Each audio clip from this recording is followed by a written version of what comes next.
नमस्कार दोस्तों, स्वागत है आपका आपके अपने YouTube चैनल आईएएस प्रेप पर। आज का डेली 30 17 अक्टूबर आज की डेट। 10 क्वेश्चन करंट अफेयर के डेली की तरह और आज का टॉपिक एनवायरनमेंट। 20 क्वेश्चन आज के एनवायरनमेंट के इस टॉपिक पर। चलिए शुरू करते हैं। लेते हैं पहला प्रश्न। टाइम कम रहता है आप लोगों के पास और उससे ज्यादा मेरे पास। दोनों लोगों के पास टाइम की कमी, इसलिए डायरेक्ट क्वेश्चन हम देखें, इधर उधर की बातें ना करें तो ज्यादा अच्छा रहेगा। पहला प्रश्न, broadcast audience research council BARC का मुख्यालय कहां पर स्थित है? करंट अफेयर का प्रश्न है। कुछ करंट अफेयर के प्रश्न परमानेंट ट्रेडिशनल प्रश्न की तरह हो जाते हैं और broadcast audience research council BARC का मुख्यालय मुंबई में स्थित है। इसको याद रखिएगा। अभी भी पूछा जा सकता है, भविष्य में भी पूछा जा सकता है। Television rating agency broadcast audience research council इसका पूरा नाम है और टेलीविजन रेटिंग एजेंसी है ये बार्क जो है। और अगले 3 महीनों के लिए समाचार चैनलों के लिए दर्शकों के अनुमान और रेटिंग को निलंबित करने की घोषणा करने जा रही है। मतलब इसने घोषणा कर दी है। सूचना प्रौद्योगिकी पर संसदीय पैनल ने यह सुझाव दिया था कि डेटा संग्रह की वर्तमान पद्धति पुरानी है और इसे एक नए तकनीकी नवाचारों के साथ बदल दिया जाना चाहिए। डेली 30 थोड़ा सा मैं चेंज कर रहा हूं, 5-7 मिनट ज्यादा इसमें लगेंगे, लेकिन मैं सोच रहा हूं जिनको आरओ, एआरओ और बीओ का मेंस देना है उनके लिए 50 शब्द वाले और 25 शब्द वाले क्वेश्चन जो हैं, और यहां तक कि 125 शब्द वाले जो क्वेश्चन हैं जिनमें करंट अफेयर पूछा जाएगा। आरओ में तो डिस्क्रिप्टिव नहीं है, लेकिन बीओ में डिस्क्रिप्टिव है और उसको लिखना होगा। वो अगर इसको ध्यान से देख रहे हैं तो करंट के मुद्दे पर लिखने भर की सामग्री उनको मेरे बोलने से मिल जाए। आपको कैसा लगता है जरूर बताएं। मेरे ख्याल से अच्छा ही लगेगा, बस 5 मिनट आपका ज्यादा लगेगा। तो ये जो है तकनीकी नवाचारों के साथ बदलने की बात हो रही है और बार्क एक संयुक्त उद्योग निकाय है जिसका मुख्यालय मुंबई में है। मैंने आपको बता दिया, बी ऑप्शन इसका बिल्कुल करेक्ट है। अगला प्रश्न है, international institute of advance virology IIAV के पहले चरण का संचालन किस राज्य या केंद्र शासित प्रदेश में शुरू किया गया है? यह शुरू किया गया है केरल में। कहां किया गया है? केरल में। बात आती है केरल की, तो केरल के मुख्यमंत्री पिनाराई विजयन है और इन्होंने international institute of advance virology के पहले चरण का उद्घाटन किया है। अगर ये international institute of advance virology है, यानी कि यहां पर विषाणु का अध्ययन होगा, वायरस का अध्ययन होगा, और ये तिरुवनंतपुरम के थोनक्कल में लाइफ साइंस पार्क पड़ता है। लाइफ साइंस पार्क है तिरुवनंतपुरम में, एक स्थान है थोनक्कल, उसी में स्थापित है, ये स्थित है वहां पर। जाने माने वायरोलॉजिस्ट डॉक्टर अखिल बनर्जी को शोध संस्थान के रूप में नियुक्त किया, शोध संस्थान के प्रमुख के रूप में नियुक्त किया गया है। आपसे प्रश्न पूछा जा सकता है, अखिल बनर्जी पर 25 शब्द लिखिए, तो ये क्या है? वायरोलॉजिस्ट है और इनको अभी आईआईएवी का प्रमुख नियुक्त किया गया है इस संस्थान का। तो सी ऑप्शन इसका करेक्ट है। मैं ऐसे ही बताता चलूंगा, आप लिखते रहेंगे, आप पढ़ते रहेंगे और वो दिन दूर नहीं जब आपके सपने साकार होकर आपके सामने कूद रहे होंगे। देखो मैं आ गया, आओ मुझे एंजॉय करो, देखो मैं सामने तुम्हारे हूं, मुझे यूज करो, मुझे एंजॉय करो, क्योंकि इतने दिन तुमने त्याग किया है इसके लिए। अगला प्रश्न, grow, nourish, sustain together our action are our future, ये 16 अक्टूबर को मनाए गए किस दिवस की थीम है? Grow, nourish, sustain together our action and our future, और ये थीम है विश्व खाद्य दिवस की। 16 अक्टूबर को अगर पता है आपको कि कौन सा दिवस होता है तो आप ऐसे ही बता देंगे। व्यू वाले ये तैयार कर लें कि grow, nourish, sustain together our action are our future, ये थीम विश्व खाद्य दिवस की थीम है। तो ए ऑप्शन इसका बिल्कुल करेक्ट है। 2020 की ये थीम है। ये आपसे 25 शब्दों में पूछी जा सकती है। और खाद्य और कृषि संगठन दुनिया भर में इस दिन जो समारोह होते हैं उनको आयोजित करता है और जो एक्शंस लेने होते हैं उसको डिसाइड करता है कि साल भर वो क्या करेगा। ए ऑप्शन इसका करेक्ट है। अगला प्रश्न है, सबसे गरीब देशों को कोविड-19 से निपटने में मदद के लिए किस संस्था ने 25 बिलियन के आपातकालीन वित्त पोषण का आह्वान किया है? कौन सी संस्था है जिसने इमरजेंसी फंडिंग की है 25 बिलियन की? और ये ऑर्गेनाइजेशन जो है वो है वर्ल्ड बैंक। वर्ल्ड बैंक के पास ही इतना बूता है कि वो ये कर सकता है। कोविड-19 महामारी की चुनौती से निपटने के लिए ऐसा वो कर रहा है। विश्व बैंक के प्रमुख हैं डेविड मालपास। आपको पता है डेविड मालपास? आपसे प्रश्न पूछा जाएगा डेविड मालपास को 25 शब्द लिखिए, तो आप लिखेंगे विश्व बैंक के प्रमुख हैं। G20 अर्थव्यवस्थाओं के वित्त मंत्रियों और केंद्रीय बैंक गवर्नरों से उन्होंने अभी एक निर्देश देते हुए कहा कि वह अंतरराष्ट्रीय विकास संघ के पूरक वित्त पोषण पैकेज का प्रस्ताव करेंगे। ठीक है, यह बैठक चल रही थी, उसमें उन्होंने कहा। विश्व बैंक की स्थापना कब हुई थी? जरा कमेंट करके बताइएगा। ऐसी चीजों को आप तैयार रखिए हमेशा के लिए, क्योंकि ये ऐसी चीजें हैं जो किसी भी प्रश्न पत्र में कभी भी पूछी जा सकती हैं। केंद्र सरकार किस कमी को पूरा करने के लिए राज्यों की ओर से 1.1 लाख करोड़ रुपए उधार लेगी? तो ये जीएसटी मुआवजा है। जीएसटी मुआवजा की कमी को पूरा करने के लिए राज्यों की ओर से इतने करोड़ रुपए उधार लेने जा रही है केंद्र सरकार, सेंट्रल गवर्नमेंट। वित्त मंत्रालय का ये कार्य है। वित्त मंत्रालय ने अभी एक अधिसूचना जारी की है जिसमें good and services tax, GST का फुल फॉर्म यही है ना, उसके संग्रह की कमी को दूर करने के लिए 1.1 लाख करोड़ रुपए उधार लेने की बात कही गई है। जुलाई 2017 में जीएसटी को पेश किया गया था। आपसे जीएसटी पे अगर 25 शब्दों में पूछा जाए तो आप क्या लिखेंगे? जुलाई 2017 में इसको पेश किया गया था। केंद्र सरकार राज्यों को इसमें ये मुआवजा देगी। अभी हाल में ये चर्चा में रहा है, यदि उनकी राजस्व में राजस्व वृद्धि, जो उनकी राजस्व वृद्धि है, एक वर्ष में 14% से कम हो रही है, तब ये मुआवजा देगी। आर्थिक मंदी के कारण जीएसटी संग्रह में भारी कमी आई है। चर्चा में अगर कोई मुद्दा है और उसको रिलेट करके आप लिख देते हैं तो यहां पर यह चीज झलकती है कि आप हर चीज को वर्तमान परिप्रेक्ष्य में देखने वाले व्यक्ति हैं और आप उसको इस नजरिए से देखते हैं कि आप वर्तमान परिस्थितियों से उसको रिलेट कर सकते हैं। आप करंट अफेयर के प्रति अवेयर हैं, वर्तमान भारत में और विश्व में क्या हो रहा है इसके प्रति आप जानकारी रखने के इच्छुक हैं, तो आपको मार्क्स अच्छे मिलते हैं। ठीक है, तो जीएसटी की जो शुरुआत हुई थी वो जुलाई 2017, वैसे बहुत दिन से ये पेंडिंग था, लग रहा था अब आया जीएसटी, है ना। जीएसटी के पहले वैट हुआ करता था। अगला प्रश्न, निम्नलिखित तथ्यों पर विचार करें। हाल ही में केंद्रीय स्वास्थ्य और परिवार कल्याण मंत्री द्वारा थैलीसीमिया बाल सेवा योजना के दूसरे चरण का शुभारंभ किया गया है। बिल्कुल सही है, पहला चरण इसका पहले से चल रहा था, 2017 में इसको शुरू किया गया था और दूसरा चरण अभी शुभारंभ इसका किया गया है, शुरू किया गया है। और भारत को विश्व की थैलीसीमिया राजधानी कहा जाता है। ये बहुत ही इंपॉर्टेंट है, भारत को थैलीसीमिया राजधानी कहा जाता है। मान लीजिए कि साइंस में आपसे पूछा जाता है कि थैलीसीमिया पर 25 शब्द लिखिए या 50 शब्द लिखिए, तो आप लिखेंगे एक ये जीर्ण रक्त विकार है ना, क्रोनिक ब्लड डिसऑर्डर जिसको बोलते हैं, क्रोनिक ब्लड डिसऑर्डर है और एक आनुवंशिक विकार है ये, जिसमें के कारण मरीज में जो आरबीसी होती हैं, रेड ब्लड सेल्स होती हैं, लाल रक्त कणिकाएं होती हैं, उनमें पाए जाने वाले हीमोग्लोबिन पर्याप्त मात्रा में निर्मित नहीं हो पाते हैं। और जब पर्याप्त मात्रा में उनका निर्माण बंद हो जाता है तो रोगी में क्या होगी, हीमोग्लोबिन डाउन होगा। और हीमोग्लोबिन डाउन होने का मतलब क्या है कि रक्त की कमी हो गई। और रक्त की कमी जब हो जाती है तो रोगी को जीवित रहने के लिए प्रति 2 से 3 सप्ताह में ब्लड ट्रांसफ्यूजन की आवश्यकता होती है, जब गंभीर रूप से थैलीसीमिया हो जाता है। ठीक है ना, तो इतना बहुत है। और भारत को विश्व की थैलीसीमिया राजधानी कहा जाता है। सी ऑप्शन इसका बिल्कुल करेक्ट है। अगला प्रश्न, निम्नलिखित कथनों पर विचार करें। होलोग्राफी किसी वस्तु अथवा किसी अति सूक्ष्म अणु के द्विआयामी चित्र बनाने की एक प्रक्रिया है। इसको क्या कहते हैं, होलोग्राफी। क्या ये सही है? द्विआयामी चित्र होता है, यहां पर चित्र बनाने की तो ठीक है, लेकिन ये 3 डायमेंशन चित्र होता है, त्रिआयामी होता है, ना कि द्विआयामी होता है। तो पहला ये स्टेटमेंट तो गलत हो गया। वैसे भी 3 डायमेंशन चित्र की बात होती है, द्विआयामी चित्र तो बहुत पुराना कॉन्सेप्ट हो गया। तो ये त्रिआयामी चित्र बनाने की बात है। और हंगेरियन ब्रिटिश भौतिक शास्त्री डेनिस गबोर को वर्ष 1971 में होलोग्राफिक पद्धति के आविष्कार और विकास के लिए फिजिक्स का नोबेल प्राइज दिया गया था। ये बात बिल्कुल सही है, ये छोटा आविष्कार नहीं था, ये बहुत बड़ा आविष्कार था और इसके लिए नोबेल प्राइज दिया गया था 1971 में। और इनका नाम था क्या, डेनिस गबोर। और ये वैज्ञानिक कहाँ के थे, हंगेरियन ब्रिटिश भौतिक वैज्ञानिक थे। मतलब हंगरी के रहने वाले होंगे और उस समय जब इन्होंने रिसर्च किया तो ब्रिटिश में थे। ठीक है ना, ब्रिटेन में रहे होंगे। तो ये है, और इनको भौतिकी का नोबेल दिया गया था, ये ध्यान रखिएगा। तो दूसरा सही है, पहला गलत है। बी ऑप्शन इसका बिल्कुल करेक्ट हो जाएगा। नेक्स्ट क्वेश्चन, अगला प्रश्न, हाल ही में वैज्ञानिकों द्वारा वायरस और एंटीबॉडी दोनों का पता लगाने हेतु होलोग्राफिक इमेजिंग का उपयोग करके एक विधि विकसित की गई है। इसी कारण से ये चर्चा में आया है और ये बिल्कुल सही है। वायरस और इसका एंटीबॉडी दोनों का पता लगाने के लिए ऐसा किया गया।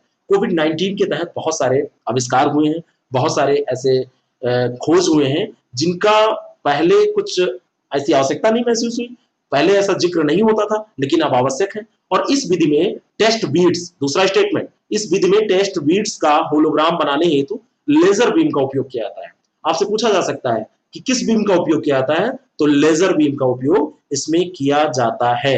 ठीक है, और इसमें एक चीज आप ये ध्यान रखिएगा, कि इसमें बाइंडिंग एंटीबॉडी या वायरस 1 मीटर के अरबवें हिस्से के बराबर बीड्स में वृद्धि का कारण बनते हैं। इतना सूक्ष्म, आप ध्यान रखिएगा। और वैज्ञानिक बीड्स के होलोग्राम में होने वाले परिवर्तन के माध्यम से इस वृद्धि का पता लगाते हैं। अब सोचिए कि 1 मीटर कोई चीज आपको दी जाए और 1 मीटर के 1 अरब हिस्से किए जाए, और इतना सूक्ष्म अगर डेवलपमेंट है तो उस डेवलपमेंट को जानने के लिए आपको होलोग्रामिक विधि नहीं होगी आपके पास, इस टेक्निक का अगर आपके पास कोई इंतजाम नहीं है तो आप उसका डेवलपमेंट कैसे जान पाएंगे। इसीलिए ये डेवलपमेंट किया गया है, तो सी ऑप्शन इसका बिल्कुल करेक्ट हो जाएगा। अगला प्रश्न है, पहला स्टेटमेंट, हाल ही में पाकिस्तान को संयुक्त राष्ट्र मानवाधिकार परिषद के लिए फिर से चुन लिया गया है। पहला स्टेटमेंट बिल्कुल सही है, पाकिस्तान, मानवाधिकार का मामला और पाकिस्तान को उसको फिर से चुना गया है। विश्व स्तर पर भी अजीब घटनाएं ये होती रहती हैं। अपने पुनः निर्वाचन के बाद पाकिस्तान 1 जनवरी 2023 को शुरू होने वाले 3 साल के कार्यकाल के लिए संयुक्त राष्ट्र मानवाधिकार परिषद में एक सदस्य के रूप में बना रहेगा। 2023 यहां पर जो दिया है ये गलत दिया है, 2021 से इसका कार्यकाल शुरू होगा, 2021 से कार्यकाल शुरू होगा, तो दूसरा स्टेटमेंट गलत है, पहला सही है। ए ऑप्शन इसका बिल्कुल सही हो जाएगा। जो यूएनएचआरसी है इसमें 4 सीटों के लिए एशिया प्रशांत क्षेत्र में 5 उम्मीदवार थे, उनमें से पाकिस्तान ने सबसे अधिक मत हासिल किए हैं। ठीक है, और 1 जनवरी 2018 से ये सेवाएं दे रहा था और 1 जनवरी 2021 को ये पूरी होने वाली थी, 3 साल पूरा होने वाला था, लेकिन इसको फिर से चुन लिया गया है, तो इसका ए ऑप्शन करेक्ट है, दूसरा गलत है। न्यू सेफर्ड रॉकेट प्रणाली के बारे में असत्य कथन कौन सा है? न्यू सेफर्ड रॉकेट प्रणाली इंपॉर्टेंट है, 50 शब्द का जो प्रश्न है उसके लिए बीओ में भी ये पूछा जा सकता है। ये पर्यटकों को सफलतापूर्वक अंतरिक्ष में ले जाने हेतु एक रॉकेट प्रणाली है। क्या ये सही है? बिल्कुल सही है। इसने हाल ही में अपना दूसरा परीक्षण पूरा किया है। गलत है ये स्टेटमेंट, क्या सही है मैं अभी बता रहा हूं। और इस प्रणाली को ब्लू ओरिजिन द्वारा निर्मित किया गया है, ये भी सही है। और अमेरिकी अंतरिक्ष यात्री एलन सेफर्ड के नाम पर इसका नाम न्यू सेफर्ड रखा गया है, तो ये तीसरा भी सही है। एक गलत है इसमें, चौथा मतलब ये दिया है लेकिन ये भी सही है। 3 स्टेटमेंट यहाँ पर सही है। जो यहाँ पर दिया है दूसरा परीक्षण है, ये दूसरा नहीं, इसका 7th टेस्टिंग हो रही थी, 7वां परीक्षण हो रहा था, तो बी ऑप्शन इसका बिल्कुल करेक्ट हो जाएगा। पर्यटकों को सफलतापूर्वक अंतरिक्ष में ले जाने की एक रॉकेट प्रणाली है, 25 शब्द में पूछा जाएगा, आप यही लिख देंगे। और इसका डेवलपमेंट अमेजन के संस्थापक जेफ बेजोस की अंतरिक्ष कंपनी है ब्लू ओरिजिन, वही अमेजन जिससे आप सामान मंगाते हैं, वही अमेजन की कंपनी है ब्लू ओरिजिन, और ब्लू ओरिजिन ने इसका डेवलपमेंट किया है। अंतरिक्ष में जाने वाले पहले अंतरिक्ष यात्री थे एलन सेफर्ड, उन्हीं के नाम पर इसका नाम न्यू सेफर्ड रखा गया है। पृथ्वी से 100 किलोमीटर तक ऊपर जाने वाला यह रॉकेट सिस्टम अंतरिक्ष में एक तरह से पूरी लैब ले जा सकने की क्षमता रखता है। स्पेस में तय अंतरराष्ट्रीय सीमा, कायरमान लाइन उसको बोलते हैं, के दायरे में अंतरिक्ष में रिसर्च भी ये करेगा। ये ध्यान रखना है, कायरमान लाइन है, अंतरराष्ट्रीय सीमा है, स्पेस में जो अंतरराष्ट्रीय सीमा है, मतलब ऊपर की जो अंतरराष्ट्रीय सीमा है। वैसे आप देखते हैं पूर्व पश्चिम उत्तर दक्षिण में जो सीमा होती है वो नहीं, ये ऊपर की जो अंतरराष्ट्रीय सीमा है, अंतरिक्ष की अंतरराष्ट्रीय सीमा, उसको बोलते हैं कायरमान लाइन। तो कायरमान लाइन, इसको मैं लिखे दे रहा हूं, CARMAN और लाइन, कायरमान लाइन, उसी के दायरे में रहकर ये करेगा, तो बी ऑप्शन इसका बिल्कुल करेक्ट है। क्या करेगा? रिसर्च करेगा, और क्या करेगा। चलिए अब टॉपिक आज का जो है उसको देख लेते हैं। 10 प्रश्न ये खत्म हुए आज के करंट अफेयर पे। 16 अक्टूबर 2020 को खाद्य एवं कृषि संगठन की 72वीं वर्षगांठ मनाई जा रही है। क्या ये सही है? ये भी करंट अफेयर का प्रश्न है, हो सकता है ये भी करंट अफेयर का प्रश्न, और ये एनवायरमेंट के लिए भी इंपॉर्टेंट है। और दूसरा है 2023 को अंतरराष्ट्रीय बाजरा वर्ष घोषित किए जाने के भारत के प्रस्तावों का FAO द्वारा समर्थन किया गया है। पहला स्टेटमेंट गलत है, वो इसलिए गलत है क्योंकि मैंने आपको अभी खैर पूछा है कि FAO की स्थापना कब हुई थी, तो इसको आप बताइएगा वो, लेकिन यहाँ पर गलत क्या है ये मैं बता दे रहा हूँ। ये 75वीं वर्षगांठ है, 72वीं नहीं है, 75वीं। अगर मैं प्रश्न पूछ के तुरंत उत्तर दे देता हूँ तो आप लोग सोचते हैं कि अभी तो बता ही देंगे, तो मैं नहीं बताऊंगा कब स्थापना हुई थी, तो पहला गलत है। और दूसरा है कि 2023 को अंतरराष्ट्रीय बाजरा वर्ष घोषित किया गया, भारत ने इसका प्रस्ताव किया था, ये बिल्कुल सही है। आपसे पूछा जा सकता है कि खाद्य एवं कृषि संगठन ने 2023 को किस वर्ष के रूप में घोषित किए जाने के भारत के प्रस्ताव को मंजूरी दी है, या समर्थन, भारत ने जो मांग रखी उसका समर्थन किया है, तो ये बाजरा वर्ष है। तो दूसरा सही है, पहला गलत है। बी ऑप्शन इसका बिल्कुल करेक्ट हो जाएगा। कौन सा ऑप्शन? B option. अगला प्रश्न, केंद्र सरकार द्वारा सभी एफसीआरए खाते खोलने के लिए किस बैंक को नामित किया गया है? तो ये जो बैंक है, यहाँ पे करंट अफेयर के आज 12 प्रश्न है। कितने प्रश्न है करंट अफेयर के? करंट अफेयर के आज 12 प्रश्न है। तो ये इसको पढ़िए ध्यान से। एफसीआरए, मुझे लग रहा था 10 ही प्रश्न है, लेकिन ये 12 है। सॉरी, इसको आप एक बार दिमाग में बैठाइए। केंद्र सरकार द्वारा सभी एफसीआरए खाते खोलने के लिए किस बैंक को नामित किया गया है? तो पहला स्टेटमेंट, पहला एक ही स्टेटमेंट ही है, यही प्रश्न ही पूछा गया। तो यह है भारतीय state bank, state bank of India को नामित किया गया है। बी ऑप्शन इसका बिल्कुल करेक्ट है। इसके बारे में दूसरी बात मैं बताने जा रहा हूं ये कि ये गृह मंत्रालय ने किया है, सभी गैर सरकारी संगठनों को निर्देशित करने के लिए, विदेशी चंदा प्राप्त करने के लिए 31 मार्च 2021 तक भारतीय स्टेट बैंक की नई दिल्ली शाखा में एक निर्दिष्ट एफसीआरए खाता खोलने की बात इसने कही है। इसके बारे में पहले भी हम डिस्कशन कर चुके हैं 2-3 दिन पहले के करंट अफेयर में। और 1 अप्रैल 2021 से एफसीआरए के तहत पंजीकृत जो गैर सरकारी संगठन है, किसी अन्य बैंक में कोई विदेशी दान प्राप्त नहीं कर सकेंगे। किससे कर पाएंगे? अगर उनको विदेशी धन प्राप्त करना है तो स्टेट बैंक ऑफ इंडिया में अपना खाता उनको खुलवाना पड़ेगा और रखना पड़ेगा वहां पर। सितंबर में संसद द्वारा विदेशी अंशदान अधिनियम 2020 में संशोधन किया गया था। ठीक है, तो ये बी ऑप्शन इसका बिल्कुल करेक्ट हो जाएगा। चलिए, अब आज के टॉपिक पर प्रश्न है। कछुओं के संरक्षण हेतु भितरकणिका अभ्यारण्य में कछुआ संरक्षण परियोजना प्रारंभ हुई है। पहला स्टेटमेंट, भितरकणिका अभ्यारण्य कहां पर है? उड़ीसा में है। और यहां पर कछुओं के संरक्षण के लिए परियोजना इस पर यहां पर चल रही है। कछुए की प्रजाति ओडिब्रिले गुजरात के तटीय क्षेत्रों में पाई जाती है। ओडिब्रिले यहीं पर पाए जाते हैं, उड़ीसा में। ठीक है, भितरकणिका जो है इस अभ्यारण्य में ओडिब्रिले ओडिशा के तटीय क्षेत्रों में पाए जाने वाले कछुए हैं। तो दूसरा स्टेटमेंट गलत हो जाएगा, पहला सही है। तो ए ऑप्शन इसका बिल्कुल सही हो जाएगा। नेक्स्ट क्वेश्चन, केंद्रीय मगरमच्छ प्रजनन एवं प्रबंधन प्रशिक्षण संस्थान कहां पर स्थित है? तो जो ये प्रश्न है इसका उत्तर क्या होगा? सोचिए जरा इसको। मगरमच्छ का प्रजनन एवं प्रबंधन प्रशिक्षण संस्थान हैदराबाद में स्थित है। कहां पर? हैदराबाद में। बी ऑप्शन इसका बिल्कुल करेक्ट है। नेक्स्ट क्वेश्चन, गंगा डॉल्फिन के संरक्षण हेतु प्रयागराज में डॉल्फिन अभ्यारण्य बनाया गया है। बिल्कुल सही स्टेटमेंट है। क्या ये सही है? भागलपुर में बनाया गया है ये। जिनको बीपीएससी देना है ध्यान रखेंगे, गंगा डॉल्फिन के संरक्षण के लिए डॉल्फिन अभ्यारण्य भागलपुर में बनाया गया है। ठीक है, तो यहां पर डॉल्फिन अभ्यारण्य यहां पर भागलपुर, आप ध्यान रखेंगे, प्रयागराज के साथ कंफ्यूज नहीं होंगे। तो पहला गलत है। और दूसरा, गंगा डॉल्फिन राष्ट्रीय जलीय जीव जो है केवल स्वच्छ जलीय आवास में ही जीवित रहती है। तो दूसरा सही है। अगर जल जो प्रदूषित हो जाएगा तो वहां पर ये नहीं पाई जाएगी। तो दूसरा सही है, बी ऑप्शन इसका करेक्ट है, पहला गलत है। नेक्स्ट क्वेश्चन, निम्नलिखित में से कौन सा ऐसा जैव मंडल रिजर्व है जहां टाइगर रिजर्व भी है? मानस, सिमलीपाल, सुंदरबन, कौन सा ऐसा है? या उपयुक्त सभी? मानस, सिमलीपाल और सुंदरबन तीनों जगह ये जो जैव मंडल रिजर्व है, टाइगर रिजर्व भी यहां पाए जाते हैं, तीनों की तीनों जगह। तो डी ऑप्शन इसका बिल्कुल करेक्ट हो जाएगा। मानस कहां है? असम में है। सिमलीपाल कहां है? सिमलीपाल कहां है बताइए, तुरंत टाइप करिए। और सुंदरबन कहां है? ये भी आप तुरंत टाइप करिए। आप प्रैक्टिस करिए, थोड़ी मेरी बातों को थोड़ा आप माना करिए, ठीक है ना। और आप अगर मुझ पे यकीन करेंगे तो मैं भी आपके यकीन पर खरा उतरने की कोशिश करूंगा। ये दबाव नहीं है, अगर आपको समझ में आ रहा है तो डी ऑप्शन इसका करेक्ट है। बाकी इनका स्थान आप जानिएगा। किसी क्षेत्र को टाइगर रिजर्व के रूप में किसकी अनुशंसा पर चिन्हित किया जाता है?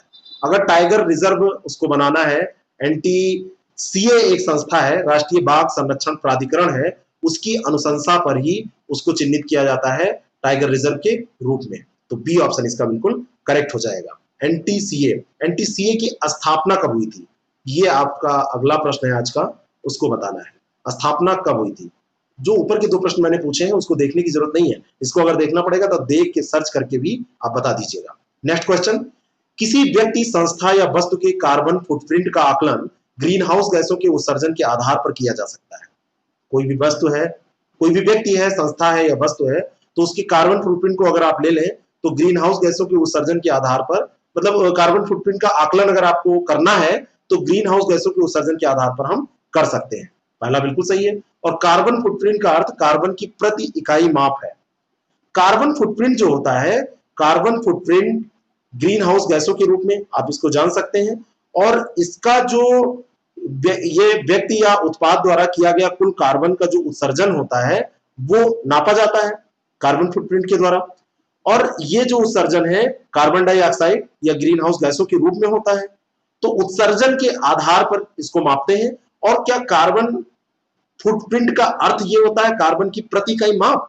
इसको ध्यान से पढ़िए, थोड़ा सा कठिन क्वेश्चन ये हो गया है। इसका अर्थ ये नहीं होता है, इसका अर्थ होता है एक संस्था, व्यक्ति या उत्पाद द्वारा कुल कार्बन का कितना उत्सर्जन किया गया है, न कि मापने की बात होती है। थोड़ा सा टफ हो गया है स्टेटमेंट। तो पहला सही है, दूसरा गलत है। ए ऑप्शन इसका बिल्कुल करेक्ट हो जाएगा। नेक्स्ट क्वेश्चन, हरित जलवायु कोष एक अंतरराष्ट्रीय वित्तीय संस्था है, क्या ये सही बात है? हरित जलवायु कोष GCF इसको कहते हैं। तो ये एक अंतरराष्ट्रीय वित्तीय संस्था है, पहला करेक्ट स्टेटमेंट है। और दूसरा है कि यह कोष विकासशील देशों को जलवायु परिवर्तन की चुनौतियों से निपटने के लिए सहायता राशि उपलब्ध कराता है। तो ये किसको उपलब्ध कराता है? विकासशील देशों को, डेवलप्ड नहीं, जो डेवलपिंग कंट्री है उनको। तो पहला भी सही है और दूसरा भी सही है। इस तरीके से सी ऑप्शन इसका बिल्कुल करेक्ट हो जाएगा। वर्ष 2009 की बात है, कोपनहेगन में संयुक्त राष्ट्र जलवायु परिवर्तन सम्मेलन हुआ था। वहीं पर GCF के गठन का प्रस्ताव किया गया था। और फिर 2011 में डरबन में एक सम्मेलन हुआ, तो उस सम्मेलन में इसको स्वीकार कर लिया गया। और यह कोष विकासशील देशों को जलवायु परिवर्तन की चुनौतियों से निपटने के लिए हेल्प करता है। नेक्स्ट क्वेश्चन, ओजोन परत के क्षरण हेतु जिम्मेदार रसायन कौन सा है? कार्बन टेट्राक्लोराइड, मिथाइल ब्रोमाइड, और एक मिनट, कुछ क्वेश्चन छूट गए क्या? हाँ, ये क्वेश्चन छूटा है, पहले इसको देखते हैं। कार्बन टैक्स जीवाश्म ईंधनों के दहन से उत्सर्जित हरित गैसों पर लगाया गया टैक्स है। क्या कार्बन टैक्स यही होता है? कार्बन टैक्स जीवाश्म ईंधन के दहन से जो भी हरित गैस उत्सर्जित होती है उस पर लगाया जाता है। बिल्कुल सही है, ध्यान रखिएगा। आपसे 25 शब्दों में पूछा जाएगा कार्बन टैक्स क्या है, तो आप यही लिखेंगे, जीवाश्म ईंधनों के दहन से उत्सर्जित हरित गृह गैसों पर लगाया गया एक टैक्स है। ठीक है ना? जो इसमें शुल्क होती है, अगला पढ़ लेते हैं उसके बाद में बताते हैं। कार्बन टैक्स एक शुल्क के रूप में हरित गृह गैसों के प्रत्येक टन के उत्सर्जन पर लगाया जाता है। यानी कि जो शुल्क लगाने का इसका पैमाना है वो टन के हिसाब से है। इतना लिखने के बाद तो 50 शब्द आप लिख देंगे, बाकी तो आप माहिर नहीं है, मुझे पता है। आपको थोड़ा सा मिल जाए उसके बाद बढ़ा चढ़ा के, हम भारत के हैं और भारत के साथ ही हम यूपी के रहने वाले हैं। तो यूपी के रहने वालों में ये बड़ी क्वालिटी होती है, और जो कहीं बिहार का गुण भी इसमें आ जाए तब तो ये क्वालिटी और बढ़ जाती है। तो सी ऑप्शन इसका बिल्कुल करेक्ट है। 25-50 शब्द में जो भी आपको लिखना होगा आप इसको लिख देंगे। नेक्स्ट क्वेश्चन, अगला जो प्रश्न है, निम्नलिखित कथनों पर विचार करें। समताप मंडल के अतिरिक्त क्षोभ मंडल में भी ओजोन पाई जाती है, क्या ये सही बात है? समताप मंडल में तो आपने सुना था और आज तक सुना था, लेकिन ये भी आपने सुना ही होगा, भले ना ध्यान हो, कि क्षोभ मंडल में भी पाई जाती है। समताप मंडल के अतिरिक्त वायुमंडल का जो निचला स्तर है क्षोभ मंडल, उसमें भी पाई जाती है। अगर ऐसा आपसे कहा जाए तो बिल्कुल सही है। और क्षोभ मंडल की ओजोन अच्छी कहलाती है, गुड ओजोन कहते हैं इसको। क्या ऐसा है? इसको बैड ओजोन कहते हैं। क्या कहते हैं? Bad ozone. ओजोन एक ऐसी गैस है, इसके बारे में एक प्रश्न पूछा गया था, किस आयोग ने पूछा था मुझे नहीं पता है, शायद यूपी ने ही पूछा था, कि याद मुझे नहीं आ रहा है, लेकिन यूपी ने ही पूछा था कि ऐसा कौन सा इसमें गैस है जो कि गुड भी है और बैड भी है। तो गुड है जब ये समताप मंडल में, और बैड है जब ये क्षोभ मंडल में आ जाए। ठीक है ना? हर व्यक्ति में अच्छाइयां बुराइयां होती है, ठीक वैसे ही। तो पहला सही है, दूसरा गलत है। ए ऑप्शन इसका बिल्कुल करेक्ट है। ठीक है ना?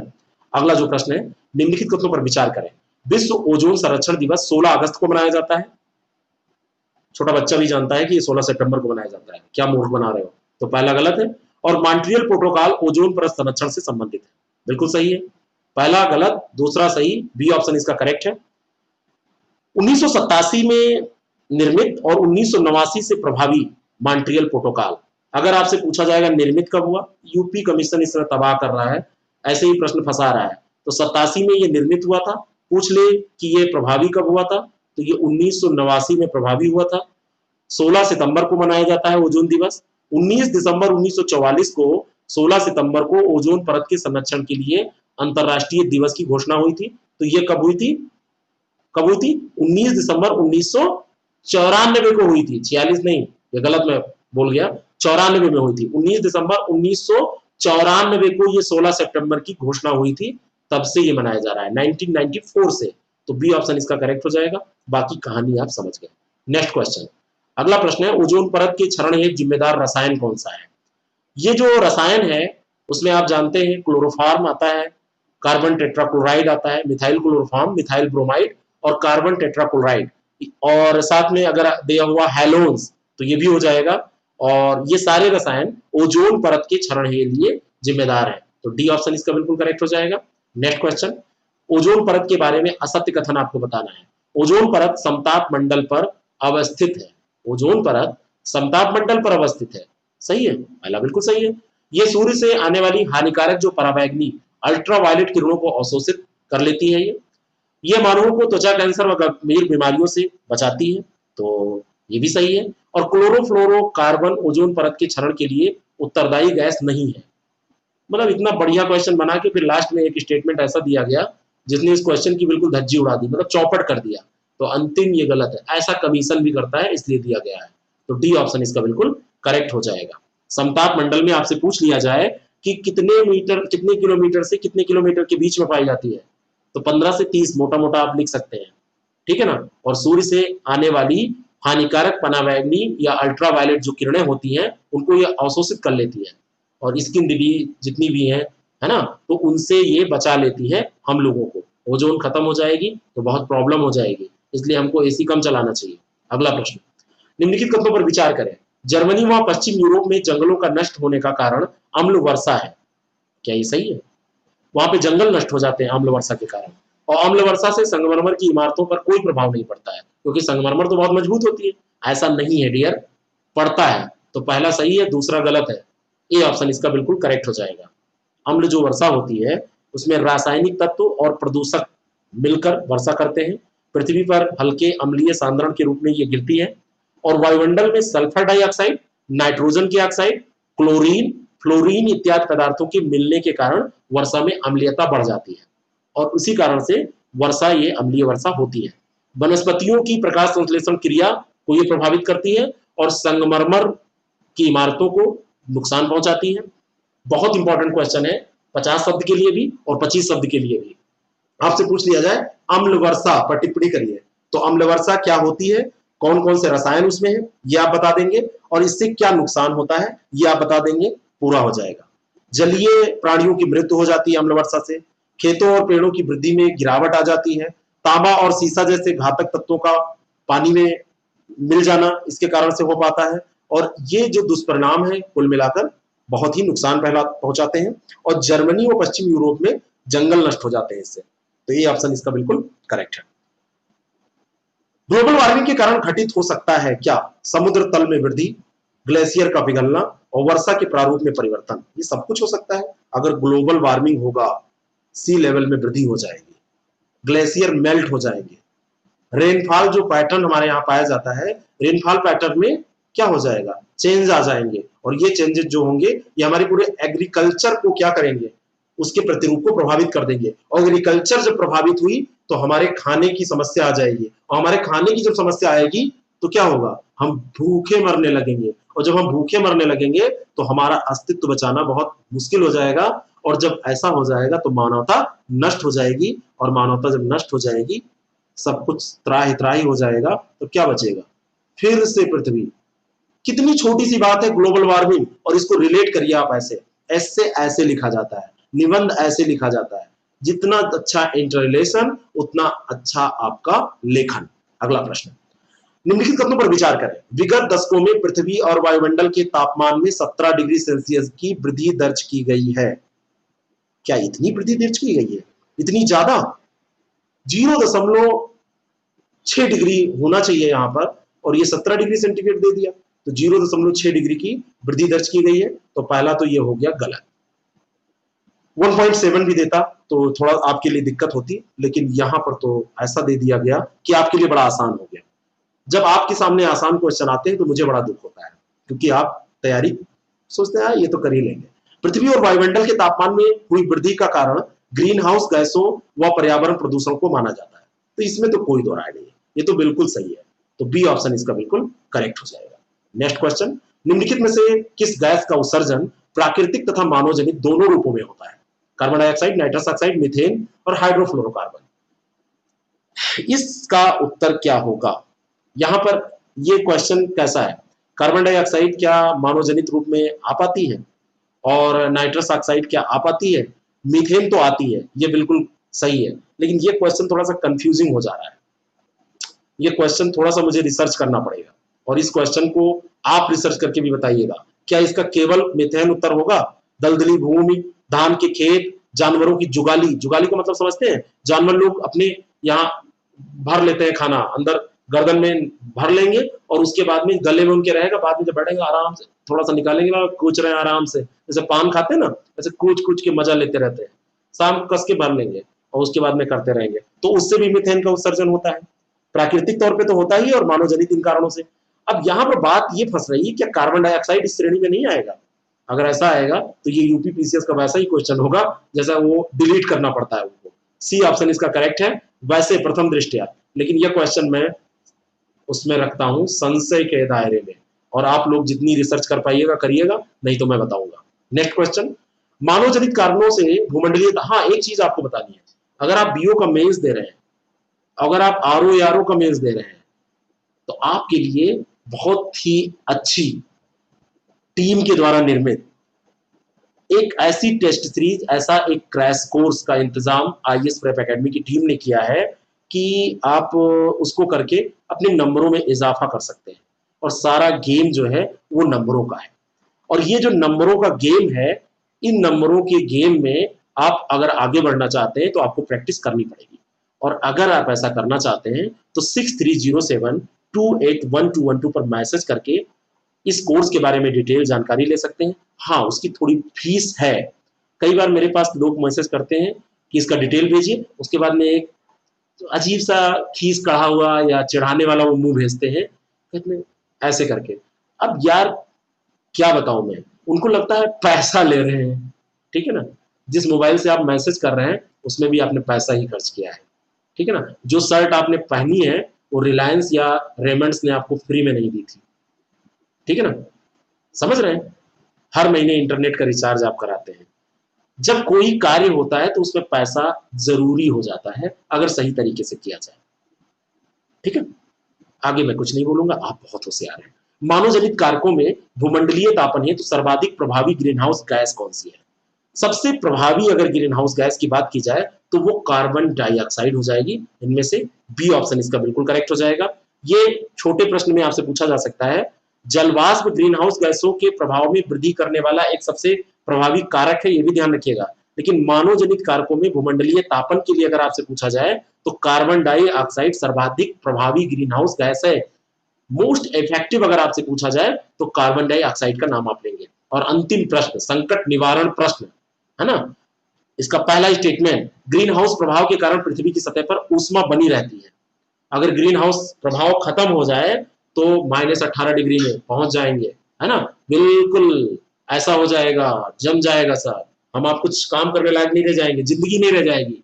पहला तो सही है, और दूसरा है ग्रीन हाउस गैसों की बढ़ती मात्रा से वायुमंडलीय ऊष्मन की दर में वृद्धि हो रही है, तो दूसरा भी सही है, तो सिंपल सी बात है, सी ऑप्शन इसका बिल्कुल करेक्ट हो जाएगा। ग्रीन हाउस प्रभाव एक प्रक्रिया होती है, जलवाष्प, carbon dioxide, methane, ozone, nitrous oxide सूर्य से आने वाली लघु विकिरणों को तो पृथ्वी पर आने देते हैं, यानी कि जो ये ग्रीन हाउस गैसों का नाम मैंने लिया है, ये सूर्य से आने वाली जो लघु, सूर्य से जो आती है वो आप ध्यान रखिएगा लघु विकिरण होती है, लेकिन जो पृथ्वी से वापस जाती है वो दीर्घ तरंग होती है, दीर्घ विकिरण होता है, वो उसको जाने नहीं देते।